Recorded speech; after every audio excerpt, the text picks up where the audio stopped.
ऐसे ही ब्रह्मानंद ब्राह्मी स्थिति हो गई तो उसमें लेना देना सामान्य मनुष्य जैसा दिखेगा, लेकिन वो वासना बाधित हो गई। बाधित किसको बोलते हैं? जैसे रस्सी में सांप दिख रहा था, सच्चा लग रहा था, हम नजीक गए, बैटरी मारी, उठाया अरे रस्सी है, ऐसे का ऐसा बिछा दिया। अभी सांप जैसा लगता है, लेकिन सांप बाधित हो गया, अब पक्का हो गया कि क्या है।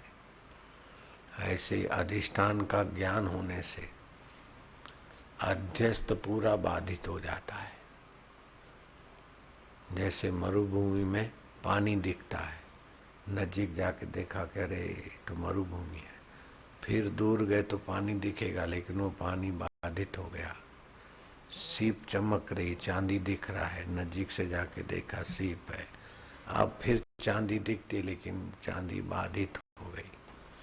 रस्सी में सांप दिखता है, अच्छी तरह से देख लिया, अब भी फिर चले गए उसी जगह पर, तो सांप जैसा लगता है, लेकिन बाधित हो गया। ऐसे ही ब्राह्मी स्थिति प्राप्त करने के बाद जगत सच्चे जैसा लगेगा, लेकिन ज्ञानी के हृदय में जगत बाधित है। जैसे तुमने रात को सपना देखा तो समय सच्चा लगा, सुबह उठे तो सपने की सत्यता बाधित हो गई। तो बाध अधिकरण, सामान्य अधिकरण, बाध अधिकरण। ध्यान समाधि किया, जगत भूल गए, राग द्वेष शांत हो गया, लेकिन फिर उठे तो ये रहेगा। लेकिन तत्व ज्ञान में जगत बाधित हो गया। तो वेदांत में प्रश्न आया, जो विद्वान है, जिसने आत्मज्ञान पा लिया है, उसके लक्षण क्या? अदृढ़ राग द्वेष, उनका राग द्वेष व्यवहार में दिखेगा। अच्छे आदमी के प्रति आह्लाद आनंद, बुरे आदमी जो धोखा करने आया या कुछ बुरी नियत से आया, उसके प्रति ऐसा द्वेष दिखेगा, लेकिन बहते पानी में लकीर। साधारण आदमी के जीवन में लोहे पे लकीर जैसे संस्कार होते, जो भक्ति भाव के रास्ते जाते हैं उनके जीवन में मिट्टी पे, धरती पे लकीर।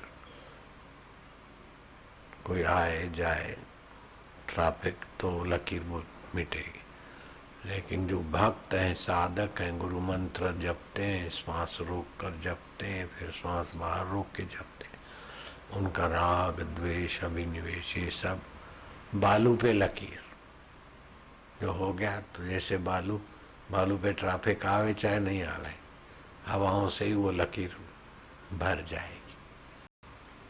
और जिसको आत्मज्ञान हो गया है, उनका राग द्वेष, बड़ा गुस्सा देखा, लेकिन दूसरी क्षण में बेटा ऐसा क्यों, ऐसा कहा गुरुजी ने, डांट क्यों गया। फिर बोलते हैं बेटा जब तक आत्म साक्षात्कार नहीं हो तब तक ऐसे वैसों की देवी की उपासना करो, देवी आएगी तो अपने से अलग आएगी, कुछ देके गई तो गुलाम बने रहेंगे। कोई देवता आएगा, अपने से पृथक परमेश्वर को मानोगे, उसके लिए गिड़गिड़ाओ और उसने वरदान दिया तो वो अपने चैतन्य के प्रभाव से आया और वरदान देके चला गया। ये तो अंधकूप में पढ़ने जैसा है। गुरुजी ने ऐसी लंबी व्याख्या नहीं की थी। तो उपनिषद कहती है अंधे न कूपे न प्रविशन्ति, जो अंतरात्मा देव का अनादर करके वह और यह वह भगवान है।